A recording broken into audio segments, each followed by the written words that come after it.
കാഞ്ഞങ്ങാട് പോകാൻ നിൽക്കുന്ന മനുവാടിനോട് എന്നെ കൂട്ടുമെന്ന് വെറുതെ ചോദിച്ചു നോക്കിയതാണ്. പൊട്ടന് ലോട്ടറി അടിക്കാന്ന് പറയുന്ന പോലെ ആ വന്നോന്നായിരുന്നു മറുപടി. മനുവാടിനാണെങ്കിൽ ഒരു ഷർട്ട് എടുത്തിട്ട് ട്രൈ ചെയ്ത് നോക്കി. പിന്നെ വേണ്ടാന്ന് പറഞ്ഞാൽ അവിടെ തന്നെ വെച്ചു. ചുളുവിൽ കണ്ണനും ഒപ്പിച്ചൊരു ഷർട്ട്. അതിൻ്റെ ഇടയ്ക്ക് സിനിമക്ക് പോകാന്ന് പുതിയ പ്ലാൻ വന്നു.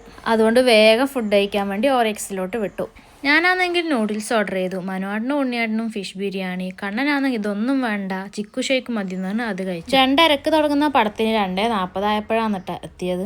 പോപ്കോൺ കഴിക്കാന്നുള്ള ഒറ്റ ഉദ്ദേശത്തിലാണ് ഇവൻ സിനിമക്ക് വന്നത്. ഇവനാണെങ്കിൽ സിനിമയൊന്നും നേരെ വണ്ണം കണ്ടിട്ടൊന്നുമില്ല കേട്ടാ. സത്യത്തിൽ വീട്ടിൽ നിന്ന് ഇറങ്ങിയത് ഉണ്ണിയേട്ടനെ ഡ്രസ്സ് എടുക്കാൻ വേണ്ടിയാന്ന് കേട്ടാ. പക്ഷെ അവിടെ നിന്ന് പിന്നെ പ്ലാൻ എയും ബിയും എല്ലാം ഉണ്ടായി. പടം ഭയങ്കര എന്ന് പറയാനൊന്നും ഇല്ലെങ്കിലും മോശമില്ലാന്ന് പറയാട്ടാ. പടം കഴിഞ്ഞിറങ്ങിയിട്ട് പുറത്ത് വന്നിട്ട് ഒരു പോപ്കോൺ കൂടി വാങ്ങിയാട്ടാ. 10 രൂപക്ക് പോലും തിന്നാതെ എല്ലാം കൊണ്ട് കാറിൽ കൊണ്ട് തട്ടി എൻ്റെ പുത്രൻ. വീട്ടിലോട്ട് വരുന്ന വഴിക്ക് ഒരു അവിൽ മിൽക്ക് കഴിക്കാൻ കയറിയേട്ടാ. സത്യം പറയാലോ, എനിക്ക് ഇഷ്ടപ്പെട്ട ഭയങ്കര ലൂസുമായിരുന്നു, മധുരം കുറവായിരുന്നു. അപ്പോൾ അത്രയേ ഉള്ളൂ. ബായ്.